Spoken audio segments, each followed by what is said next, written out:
ग्रंथराज श्रीमद् भगवद गीता था रूप अध्याय 6। अध्याय का नाम है ध्यान योग। श्लोक संख्या 32।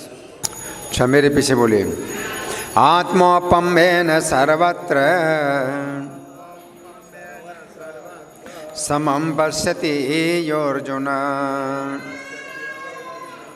सुखं वा यदि वा दुःखं स योगी परमो मतः। अनुवाद मेरे पीछे बोलिए।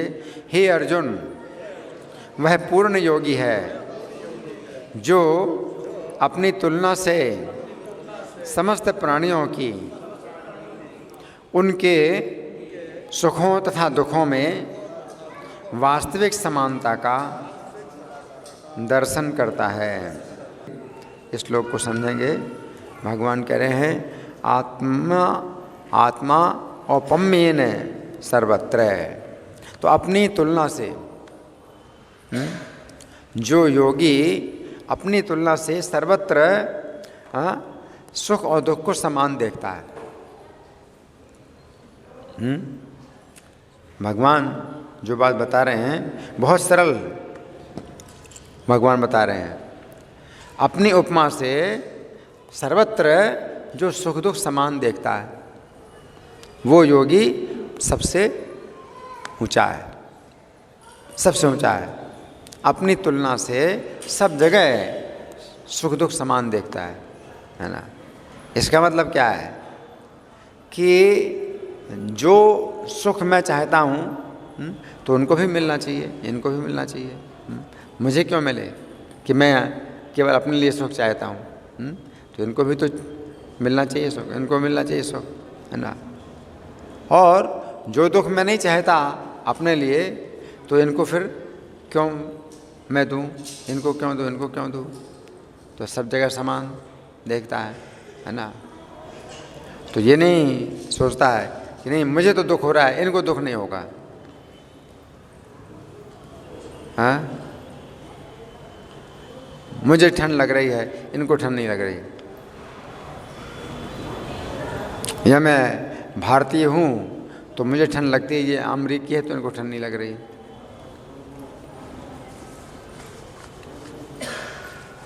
तो सुख दुख है, अपने सुख दुख के समान दूसरे के भी सुख दुख को समझे। मैं दुख नहीं चाहता तो इनको दुख मैं क्यों पहुंचाऊं, है ना। तो इसको जो है भगवान बता रहे हैं कि जब अपनी तुलना से जब आपको दुख मिलता है और आप नहीं चाहते हैं, है ना, तो इनको भी मैं दुख क्यों पहुंचाऊं, है ना। आगे प्रभुपाद लिखते हैं तात्पर्य में, श्रील प्रभुपाद की जय। कृष्ण भावना भावित व्यक्ति पूर्ण योगी होता है। तो ये कृष्ण भावना भावित, जो व्यक्ति कृष्ण भावना भावित होता है तो उसको समझ में आता है, उसकी चेतना इतनी विकसित होती है, कृष्ण भावना के कारण उसकी चेतना इतनी विकसित होती है कि वो समझ पाता है।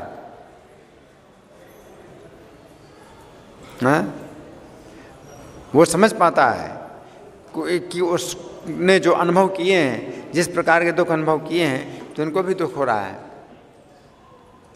और मुझे जो सुख प्राप्त हो रहा है उनको भी सुख मिलना चाहिए, है ना। आगे प्रभु बोलते हैं वो अपने व्यक्तिगत अनुभव से प्रत्येक प्राणी के सुख तथा दुख से अवगत होता है। जीव के दुख का कारण ईश्वर से अपने संबंध का विस्मरण होना है। तो कृष्ण भावना भावित व्यक्ति जानता है असली दुख क्या है। असली दुख क्या है? असली दुख क्या है कि कृष्ण से हम दूर हो गए हैं, कृष्ण की सेवा से हम विमुख हो गए हैं, इसलिए हम दुखी हैं। तो कृष्ण भावना भावित व्यक्ति इसलिए कृष्ण भावना का प्रचार करता है। हर व्यक्ति को कृष्ण भावना भावित बनाना चाहता है। क्यों? क्योंकि उसको अनुभव हुआ है कि जब मैं कृष्ण भावना भावित नहीं था तो मैं कितने तनाव में रहा, मैं कितने कष्ट में रहा, कितनी चिंताओं में रहा, और अब मैं कृष्ण भावना भावित हो गया हूँ तो मैं कितना सुखी हूँ। तो इनको भी कृष्ण भावना भावित क्यों ना बनाया जाए, ये भी सुखी हो जाएं, ये क्यों दुख भोगें।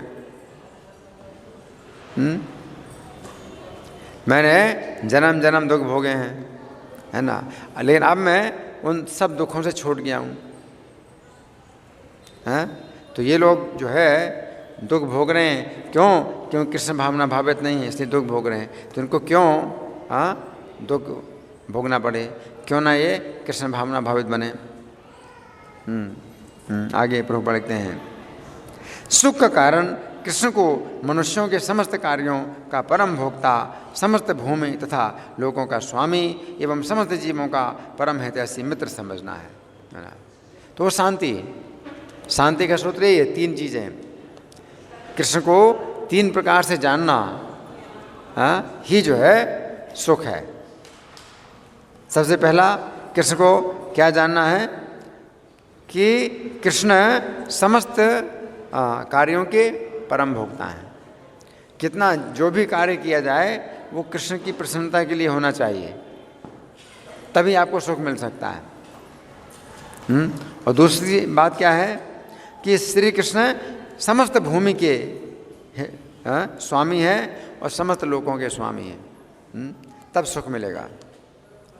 जब आप ये बात जानें कि कृष्ण ही हर चीज़ के स्वामी हैं तो आपको सुख मिलेगा। और तीसरी बात क्या है कि श्री कृष्ण ही समस्त जीवों के परम हितैषी और मित्र हैं, और कोई नहीं। कृष्ण के अलावा और कोई सब जीवों का मित्र नहीं है, हितैषी। श्री कृष्ण ही हित चाहते हैं सब जीवों का, और श्री कृष्ण हित करने वाले भी हैं, केवल चाहते नहीं हैं, ये करते हैं। तो कृष्ण को 3 प्रकार से समझना ही सुख है। आगे, पूर्ण योगी ये जानता है कि भौतिक प्रकृति के गुणों से प्रभावित बद्ध जीव कृष्ण से अपने संबंध को भूल जाने के कारण 3 प्रकार के भौतिक तापों को भोगता है ना। तो प्रत्येक जीव कष्ट भोग रहा है ना। क्यों कष्ट भोग रहा है? कृष्ण को उसने भुलाया है। कृष्ण के साथ अपने संबंध को भुलाना ही कष्ट है। अगर मैंने कृष्ण के संबंध को भुलाया था और मैं कष्ट पा रहा है, मैंने कष्ट पाया, अब मेरा कष्ट दूर हो गया है, तो आप भी कृष्ण के संबंध को भूले हैं तो आप कष्ट भोग रहे हैं। तो वो ये नहीं सोचता कि नहीं ये सुखी हो सकते हैं, मैं तो कृष्ण भावना भावित होकर के सुखी हूँ, लेकिन कृष्ण भावना भावित नहीं है तो भी ये सुखी होंगे, वो नहीं सोचता अपनी तुलना से। अगर मैं कृष्ण भावना भावित जब नहीं था तो मैं दुखी था, तो ये कैसे सुखी हो सकते हैं अगर कृष्ण भावना भावित नहीं है। इसलिए हर व्यक्ति को वो कृष्ण भावना भावित बनाना चाहता है। वो ये नहीं सोचता है कि नहीं ये बेचारा गरीब है तो इसको धन संपत्ति दे दो तो सुखी हो जाएगा, ये वो ऐसे नहीं सोचता। वैसे नहीं सोचता कि भूखों को भोजन खिलाओ, भूखों को भोजन खिलाओ तो सुखी हो जाएंगे।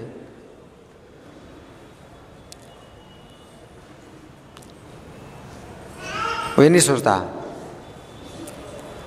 अगर कृष्ण भावना भावित बनाए हैं तो उनके सब दुख दूर होंगे। केवल भोजन की प्राप्ति नहीं होगी, उसको सब कुछ प्राप्त होगा। अगर भूखे को भोजन खिला दिया तो क्या उसके सब दुख दूर हो जाएंगे? उसके तो कई दुख हैं।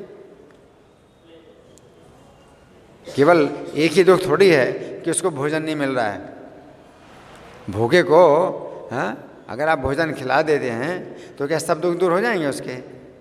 आपने तो उस समय के लिए उसका दुख दूर कर दिया कि भाई भूखा था, आपने भोजन दे दिया। लेकिन ये थोड़ी है कि सब दुख दूर, आपने हमेशा के लिए उसके सब दुख दूर कर दिए, ऐसा तो नहीं। लेकिन कृष्ण भावना भावित अगर आप किसी को बनाते हैं तो हमेशा के लिए उसके और सभी दुख दूर हो जाते हैं। सभी दुख भी दूर होते हैं और हमेशा के लिए होते हैं। और किसी उपाय से आप किसी के सभी दुखों को दूर नहीं कर सकते और ना हमेशा के लिए दुख दूर कर सकते। अगर आपने किसी को भूखे को भोजन खिला दिया तो उस समय के लिए उसका आपने एक दुख दूर किया है, सभी दुख दूर नहीं किए, एक ही दुख दूर किया है और केवल उतने समय के लिए किया है बस, है? तो आप एक भी दुख दूर नहीं कर सकते हर समय के लिए।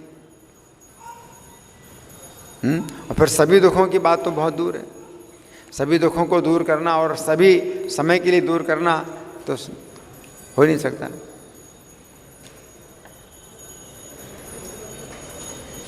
तो कृष्ण भावना भावित व्यक्ति जो है हर बात को पूरी तरह से समझता है। आगे प्रभुपाद लिखते हैं और चूंकि कृष्ण भावना भावित व्यक्ति सुखी होता है इसलिए वह कृष्ण ज्ञान को सर्वत्र वितरित कर देना चाहता है।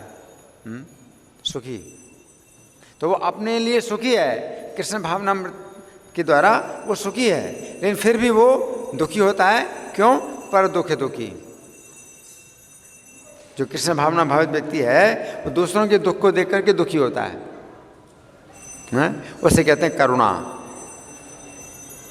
हम लोग रोज गाते हैं संसार दावा नल लीढ़ लोका त्राणाय कारुण्य घना घनत्वम, कि करुणा करुणा के जो है घना बादल, जो भक्त हैं वो करुणा का घना बादल होता है। और घना बादल होता है तो वो क्या करता है, पानी बरसाता है तो घनी वर्षा करता है। तो करुणा की वर्षा करता है जो भक्त है, तो यानी कृष्ण का संदेश देता है। तो ये करुणा की वर्षा है, कृष्ण का संदेश देना।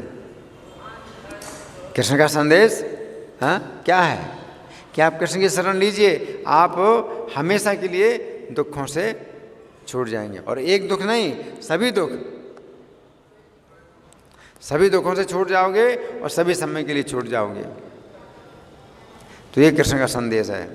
आगे प्रभुपाद लिखते हैं पूर्ण योगी, चूंकि पूर्ण योगी कृष्ण भावना भावित बनने के महत्व को घोषित करता चलता है, अतः वो विश्व का सर्वश्रेष्ठ उपकारी एवं भगवान का प्रियतम सेवक है। तो सबसे बड़ा उपकार ये है ज्ञान देना, कृष्ण भावनामृत का ज्ञान देना, ये सबसे बड़ा उपकार कार्य है। इससे बढ़कर के उपकार कोई नहीं है, और कृष्ण का प्रियतम सेवक है, और कृष्ण का भी सबसे प्रिय सेवक है, क्योंकि कृष्ण भी चाहते हैं। तो आप कृष्ण भावनामृत को अगर आप वितरित करते हैं, लोगों को कृष्ण का भक्त बनाते हैं, तो कृष्ण आप कृष्ण के सबसे ज़्यादा प्रिय हैं। नचा तस्मान मनुष्येषु कश्चिन में प्रियकृतमः, तो मनुष्यों में उससे बढ़कर के मेरा कोई प्रिय कार्य करने वाला नहीं है। भविता ना चमे तस्मात् अन्यः प्रियतरो भवि, और इस पृथ्वी में उससे बढ़कर के प्रियतर कोई होगा भी नहीं। इसका मतलब वो प्रियतम है कृष्ण का, प्रिय, प्रियतर और प्रियतम। कोई प्यारा है प्रिय बोलते हैं प्रिया, लेकिन जो ज़्यादा प्यारा होता है तो बोलते हैं प्रियतर, और सबसे ज़्यादा प्यारा तो उसको तो प्रियतम। तो भगवान कहते हैं उससे बढ़कर के प्रियतर कोई नहीं होगा, उससे बढ़कर कोई प्रिय नहीं होगा। इसका मतलब वो प्रियतम है, कृष्ण का क्या है, वो प्रियतम, सबसे ज़्यादा प्यारा सेवक है। न चातस्मान मनुष्येषु कश्चिन में प्रियकृतमः, भगवद गीता 18:69। दूसरे शब्दों में भगवत भक्त सदैव जीवों के कल्याण को देखता है, और इस तरह वह प्रत्येक प्राणी का सखा होता है ना। तो कृष्ण ही हैं सबके सुहृद, लेकिन अगर कोई भक्त इस संदेश को देता है तो वो भी सबका सुहृद है, सबका सखा। तो कृष्ण ही सबके मित्र हैं, लेकिन जिसको आप ये संदेश देते हैं तो उसके असली मित्र आप हैं। अगर आप किसी के मित्र बनना चाहते हैं, नहीं तो आप मित्र नहीं हैं। अगर आप कृष्ण भक्ति किसी को देते हैं तभी आप उसके मित्र हैं, नहीं तो आप मित्र नहीं हैं, है ना। वो सर्वश्रेष्ठ योगी है क्योंकि वो स्वांतः सुखाय, सिद्धि नहीं चाहता। जो योगी है सिद्धि पाने के लिए अगर योग साधना करते हैं तो वे सर्वश्रेष्ठ योगी नहीं हैं। लोग यही सोचते हैं कि भाई हमें योग सिद्धि प्राप्त हो जाए तो मैं जो है सबसे ऊंचा उठ जाऊंगा, लेकिन भगवान नहीं मानते कि किसी को अगर योग सिद्धियां प्राप्त हो जाएं तो बहुत बड़ा योगी माना जाएगा। गीता के अनुसार वो जो है बड़ा योगी नहीं है जिसको योग सिद्धियां प्राप्त हो गई। योग सिद्धियां क्या है?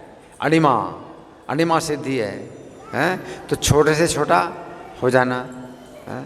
तो अणिमा सिद्धि के द्वारा कोई योगी अपने को क्या करता है, पेटी में बंद करा देता है, पेटी में घुस जाता है, बैठ जाता है, और आप पेटी बंद कर दीजिए, ताला लगा दीजिए, और फिर वो क्या करता है, पेटी से बाहर निकल आता है। ताला लगा हुआ है पेटी में और वो पेटी से बाहर निकल जाता है। कैसे? अणिमा सिद्धि के द्वारा। वो बहुत छोटा रूप धारण कर लेता है और छोटे से छेद से भी निकल आता है बाहर, तो वो अणिमा सिद्धि है। तो ऐसी सिद्धियां हैं, योग सिद्धियां हैं। तो ये जो है योग की सफलता नहीं है। योग की असली सफलता ये है कि आप कृष्ण का संदेश लोगों को कितना देते हैं। जैसे प्रभुपाद तो सबसे बड़े योगी हैं, प्रभुपाद सबसे बड़े योगी हैं।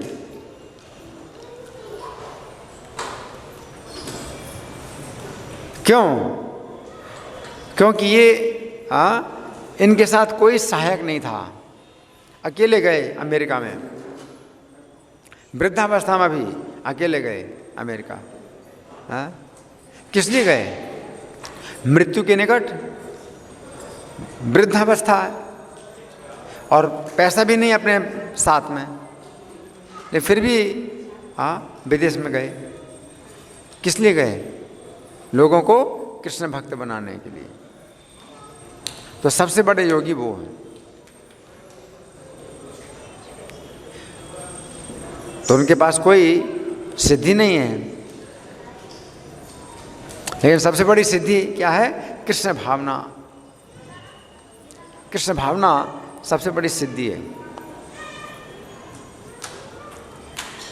क्यों? क्योंकि कृष्ण सबसे बड़े योगेश्वर हैं और उनकी अगर कृपा प्राप्त हो जाए तो सबसे बड़ी सिद्धि है, सबसे बड़ी सिद्धि है कृष्ण को प्रसन्न करना, है ना। और कृष्ण का कोई प्रिय बन गया तो क्या है? वो सबसे बड़ा योगी है। तो हम लोग बोलते हैं कृष्ण प्रेष्ठाय भूतले, पृथ्वी में जो कृष्ण के प्रिय हैं, श्रीमते भक्ति वेदांत स्वामी निति नामिने। तो कृष्ण के प्रेष्ठ हैं, कृष्ण के प्रिय हैं।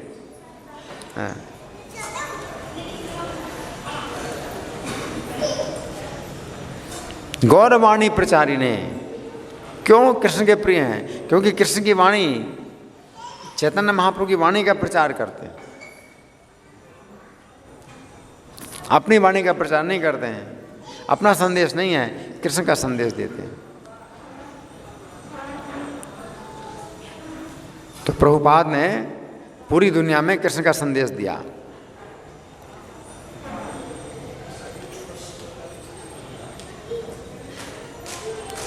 प्रभुपाद कहते थे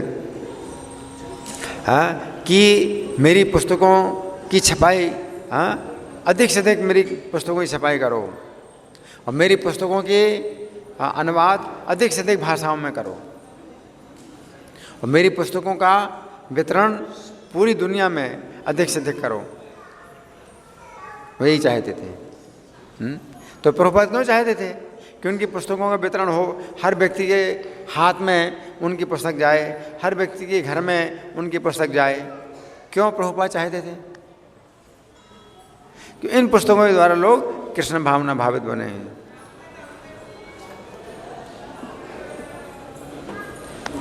प्रभुपाद का केवल एक ही स्वार्थ था कि लोग क्या बने? कृष्ण भावना भावित बने। ये उनका स्वार्थ।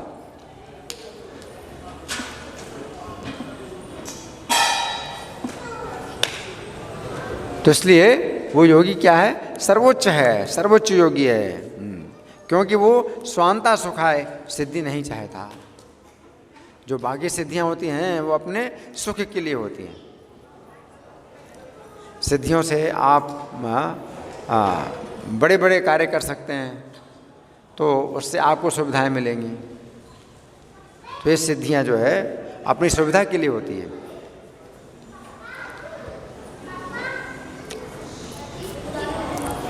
लेकिन जब कोई व्यक्ति उन सिद्धियों का प्रयोग कृष्ण की सेवा में करता है तो फिर वो कृष्ण का प्रिय हो जाता है।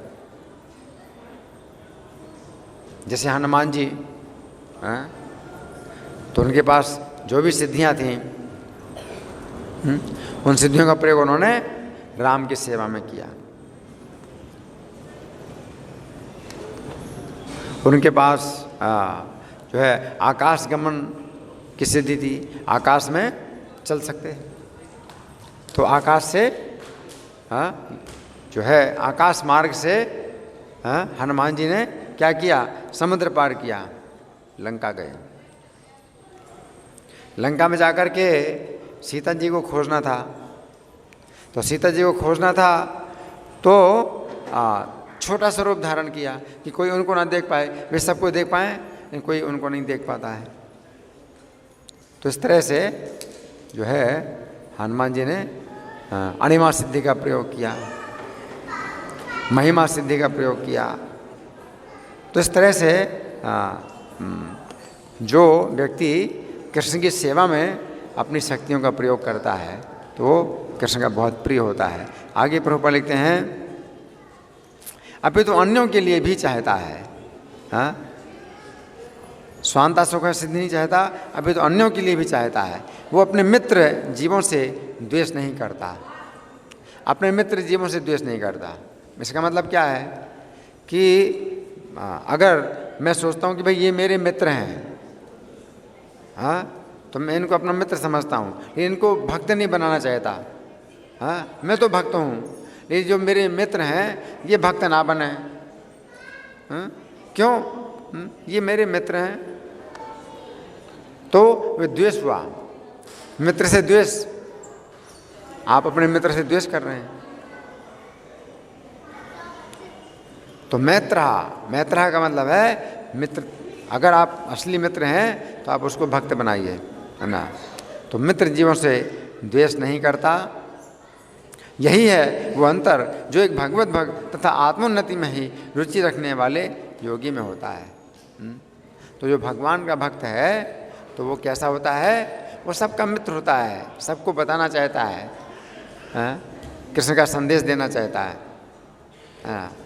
लेकिन जो आत्मोन्नति में ही केवल रुचि रखता है कि मैं बड़ा योगी बन जाऊं और मैं जो है मान लो मुक्त हो जाऊं, मैं भगवान के धाम चला जाऊं, ये लोग सब सड़ें इसी संसार में और मैं भगवान के धाम चला जाऊं, तो ऐसा नहीं है ना।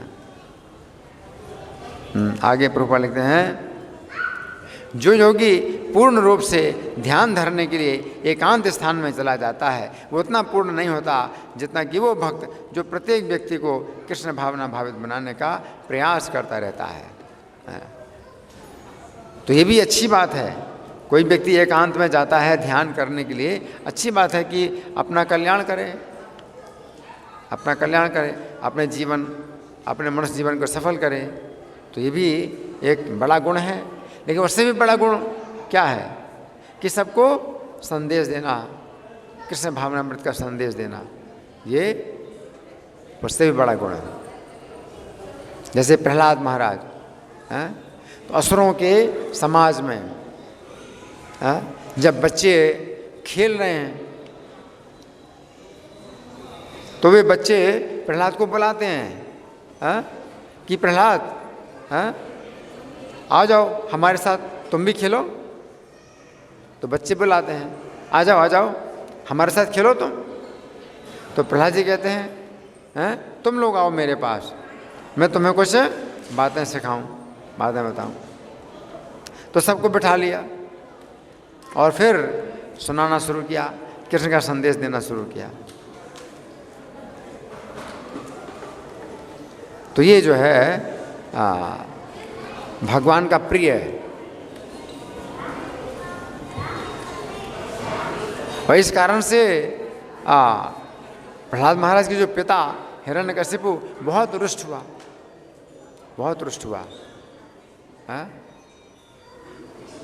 उसको बहुत शिकायत हुई कि ये खुद तो भक्त है, उनको भी भक्त बना रहा है।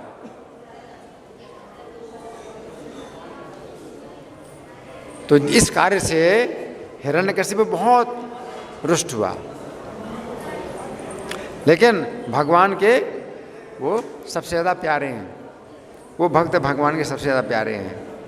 तो इस पुस्तक में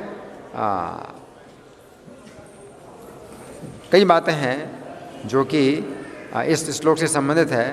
तो इसमें से कुछ मैं पढ़ के सुनाऊंगा आपको।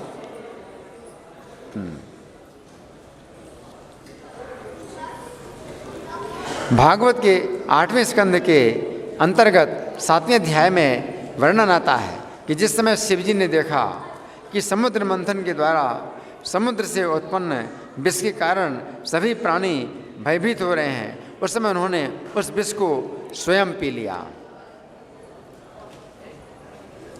जब शिवजी ने देखा कि समुद्र मंथन में सबसे पहले क्या निकला था? विष निकला। अमृत प्राप्त करने के लिए मंथन कर रहे हैं, अमृत प्राप्त करने के लिए मंथन कर रहे हैं समुद्र का, और निकला क्या? उल्टा जहर निकला। और उस जहर से सब लोग मर रहे हैं, सब लोग मर रहे हैं। और शिव जी के पास शक्ति है, इसलिए उन्होंने विष पिया। यहाँ पर समझने वाली बात यह है कि जितनी अपनी शक्ति हो उसी प्रकार से कार्य करना है। तो शिव जी के पास शक्ति है कि वो विष पी लें और उनकी रक्षा होगी। तो शंकर जी ने विष पी लिया और सबकी रक्षा हो गई। तो यहाँ लिखा है उस समय उन्होंने उस विष को स्वयं पी लिया।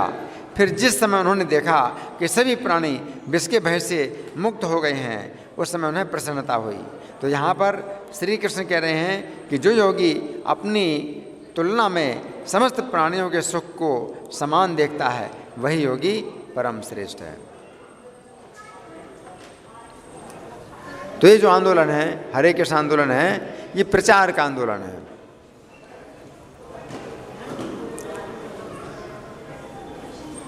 प्रचार की जो आवश्यकता है वो कलयुग में है। कलयुग में प्रचार की आवश्यकता है।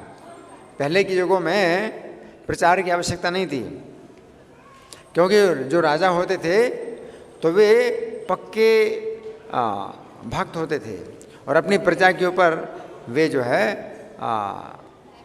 नियम लागू करते थे कि सबको भक्ति करना है, सबको भगवान की सेवा करनी है, भगवान की पूजा करनी है। तो ये सब राजा की ओर से प्रजा के ऊपर दबाव होता था।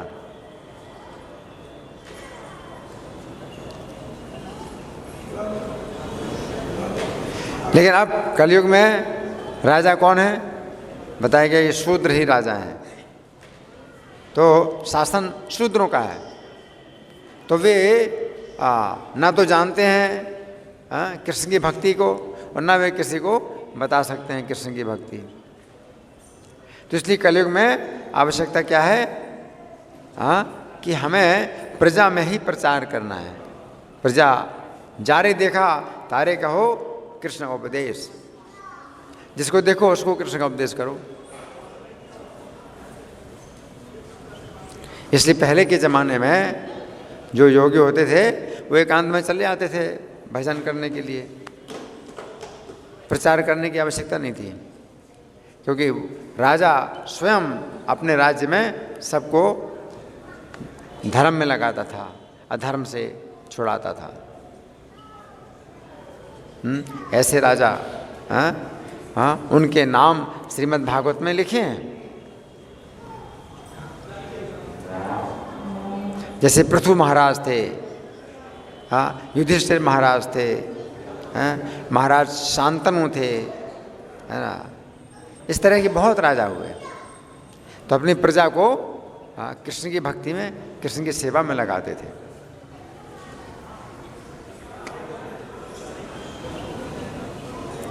लेकिन कलयुग में क्या है, राजा की तरफ से कोई शिक्षा नहीं मिलती, बल्कि राजा की तरफ से क्या हो गया है, धर्मनिरपेक्षता, धर्मनिरपेक्ष राज्य, कि सब कुछ छूट है, धर्म को माने या ना माने आपको छूट है।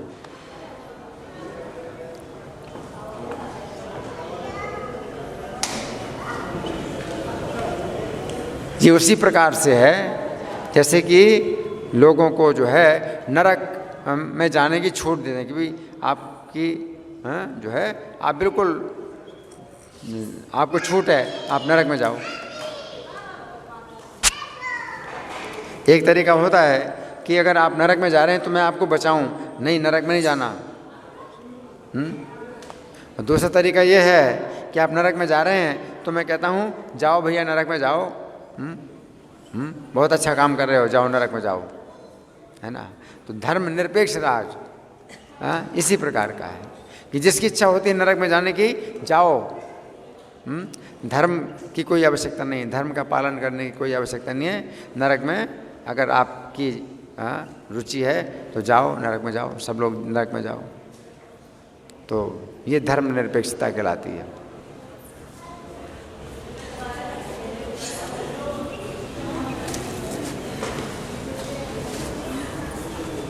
पहले राजाओं के जो राज्य होते थे, शासन होते थे, वो कई मामलों में कठोर होते थे, कठोर शासन होते थे। अगर भगवान के नियमों का उल्लंघन करते हैं तो अपने राज्य से निकाल देंगे।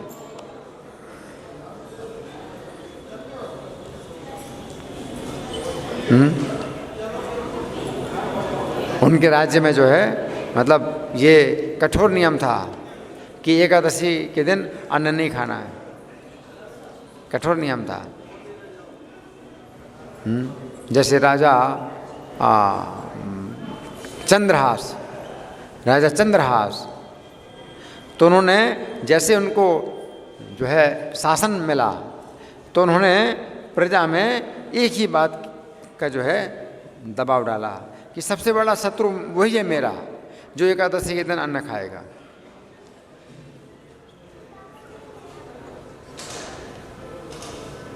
क्यों? क्योंकि भगवान रुष्ट होते हैं, एकादशी के दिन अन्न खाने से भगवान रुष्ट होते हैं, है ना। तो उस राजा का जो है कठोर नियम कि सबसे बड़ा मेरा शत्रु वही है जो एकादशी के दिन अन्न खाता है। और इस प्रकार के नियम जब राजा लागू करता है तो उससे प्रजा का हित होता है, प्रजा का भला होता है, कि प्रजा अपने भले बुरे को नहीं जानती, तो राजा ही जो है उनको भले बुरे का ज्ञान देता है और साथ साथ बुरे कार्यों से बचाता है और भले कार्यों में लगाता है।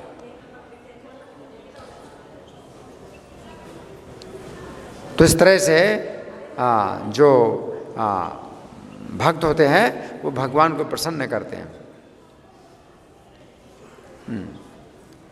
तो आज के श्लोक में भगवान का संदेश यही है कि सयोगी परमो मतः, वही योगी सबसे ऊंचा है जो अपने सुख और दुख की तरह दूसरों के सुख दुख को देखता है। और मैं अगर दुख नहीं चाहता तो इनको दुख क्यों मिले, और जो मैं सुख चाहता हूँ वो सुख इनको भी मिले। अगर मैं कृष्ण का भक्त बन गया हूँ तो ये लोग भी कृष्ण के भक्त बने।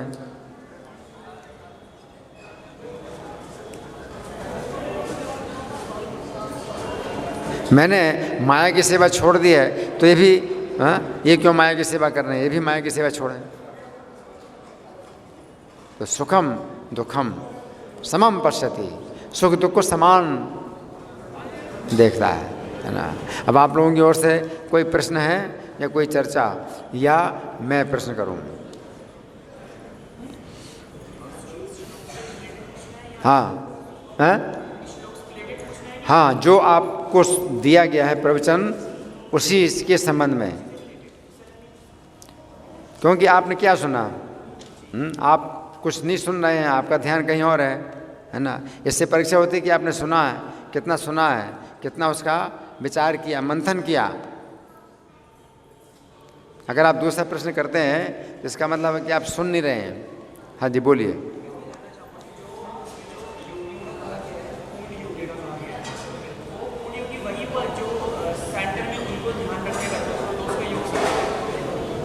थोड़ा जोर से बोलिए, ये हैंड माइक नहीं किया यहाँ पर।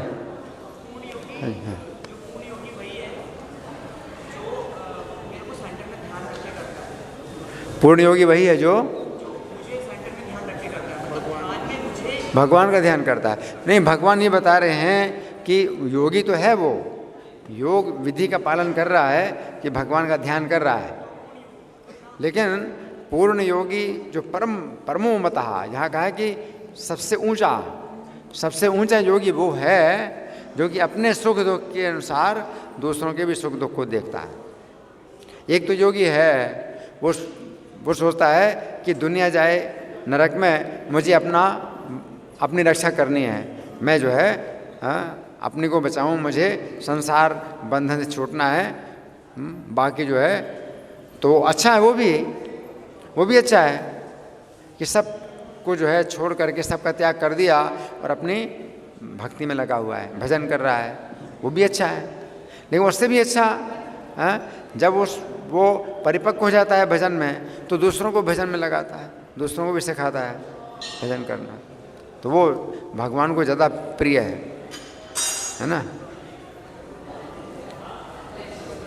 और कोई, मैं प्रश्न करूं? ठीक है, तो मैं प्रश्न कर रहा हूं, है ना। तो यहाँ पर जो भगवान बता रहे हैं कि सहयोगी परमो मतः, कि वो योगी सबसे ऊंचा है। तो किसी योगी को अगर सिद्धियां प्राप्त हो जाती हैं, 8 प्रकार की सिद्धियां, किसी को 18 प्रकार की सिद्धियां प्राप्त हो जाती हैं, तो वो योगी सबसे ऊंचा है या कौन योगी सबसे ऊंचा है?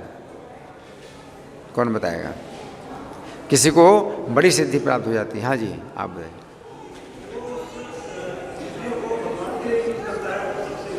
हाँ, भगवान की सेवा में, अगर वो भगवान की सेवा में सिद्धियां लगाता है तो वो भगवान को प्रिय होता है।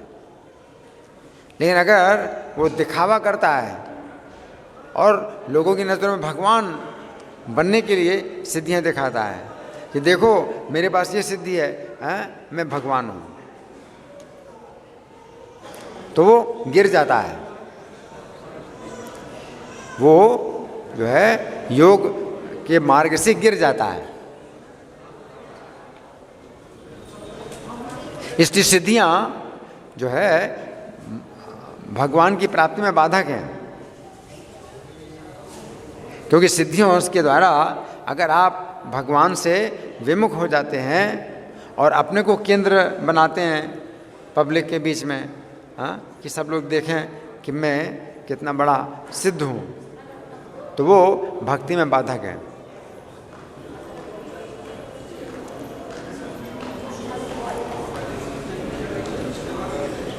तो हमने शिव जी का उदाहरण दिया कि शिव जी भगवान के बहुत प्रिय भक्त हैं, सबसे बड़े योगी हैं शिव जी।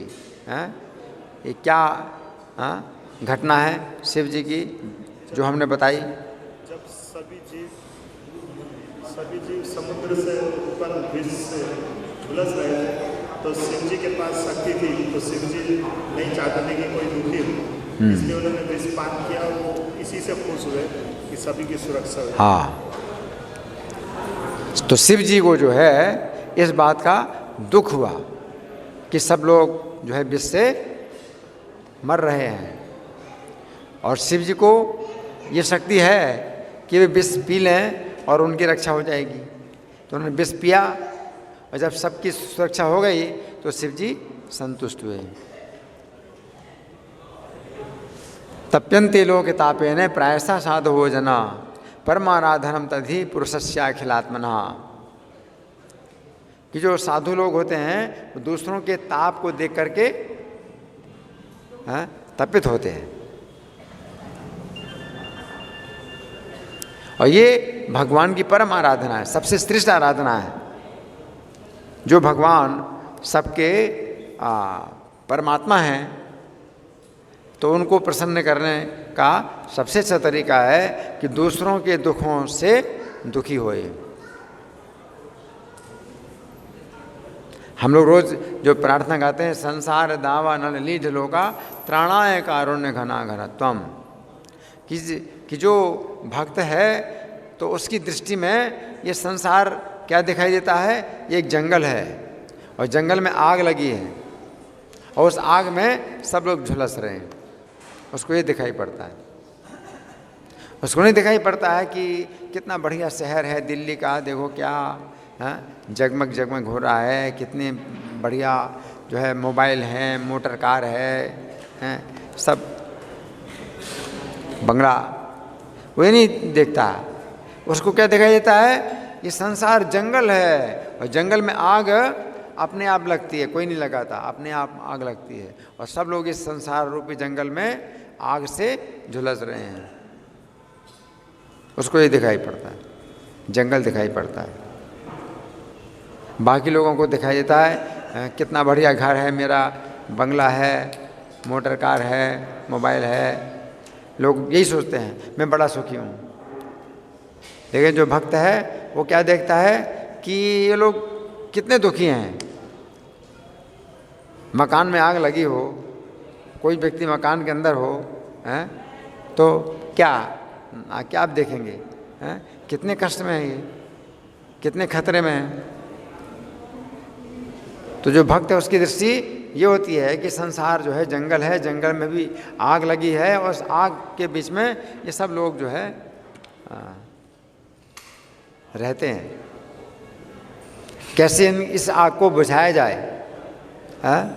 तो इसलिए वो क्या करते हैं? भगवान के संदेश की वर्षा करते हैं, पुस्तकें वितरण करते हैं, लोगों के हाथों में पुस्तकें पहुंचाते हैं, भगवान का संदेश देते हैं।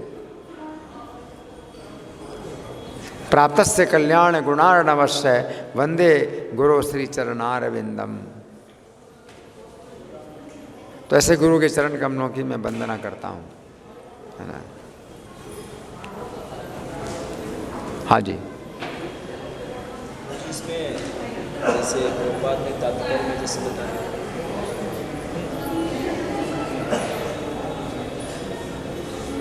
लोग इस संसार में बोलते हैं कि मैं आपका मित्र हूँ, मैं आपके लिए कुछ भी कर दूँ, तो कोई बहुत तरह का मतलब प्रतिज्ञा लेते हैं, ऐसे कर दूँगा, ऐसे बहुत तरह की प्रतिज्ञा लेते हैं कि मरते दम तक साथ में रहूँगा। तो यहाँ पे जैसे प्रभुपाद तात्पर्य में बताया कि वास्तविक में जो कृष्ण भक्त है उनका पूरे विश्व का वास्तविक जो मित्र है वो कृष्ण भगवान वही वास्तविक। वास्तविक मित्र जो पूरे विश्व का वास्तविक मित्र है वो है जो पूरे विश्व में कृष्ण भावना फैलाए, तो वो पूरे विश्व का वास्तविक मित्र है। तो आप किसी व्यक्ति के भी वास्तविक मित्र हैं तो आप उस व्यक्ति को कृष्ण भावना भावित बनाइए। अगर आप एक व्यक्ति के भी मित्र बन जाएं तो उसको आप कृष्ण भावना भावित बनाइए, नहीं तो आप द्वेष करने वाले हैं। आप उसके मित्र हैं लेकिन कैसे मित्र हैं? द्वेष करते हैं। जैसे प्रभुपाद कहते हैं कि वो मित्र अपने जीव मित्रों से द्वेष नहीं करता है। अगर आप नहीं उनको प्रचार करते, आप उनको संदेश नहीं देते हैं तो आप क्या करते हैं? द्वेष करते हैं। यानी कि गुरुजी कहने का मतलब है जो कृष्ण भावना भावित नहीं है, जो भगवान का भक्त नहीं है, किसी का मित्र वास्तव में नहीं हो सकता। हाँ, वो तो स्वयं ही अपने को कष्ट में डाल रहा है, वो स्वयं अपने को कष्ट में डाल रहा है। अज्ञान में है। अगर अपने को सुखी समझता है तो वो सुख उसका उसी तरह से है जैसे कि पशु जो है घास चर रहा है और लाइन में खड़ा है कटने के लिए, तो अपने को सुखी समझ रहा है, लेकिन वो उसी लाइन में लगा हुआ है, खड़ा हुआ है जिसमें पशुओं को काटा जा रहा है और वो घास खा रहा है और वो सोचता है मैं सुखी हूँ। बकरा जो है घास खा रहा है, अपने को बड़ा सुखी समझता है और वो लाइन में लगा है जहाँ कटते जा रहे हैं बकरे। तो किसको सुखी बना सकता है? वो स्वयं सुखी नहीं है। यहाँ पर तो जो बात बताई गई वो ये है कि पहले आप सुखी बनिए तब आप दूसरों को सुखी बनाइए। इसको लेकर तो मुझे क्या होता है ना, बोलना होता है, लेकिन प्रैक्टिकली में जैसे लोगों को बोलते हैं तो ये नहीं होता है। जैसे बोलते हैं कि कुछ वास्तव में लेते हैं, जब हम बोलते हैं लोगों को उतना फील नहीं होता है क्या ऐसा मतलब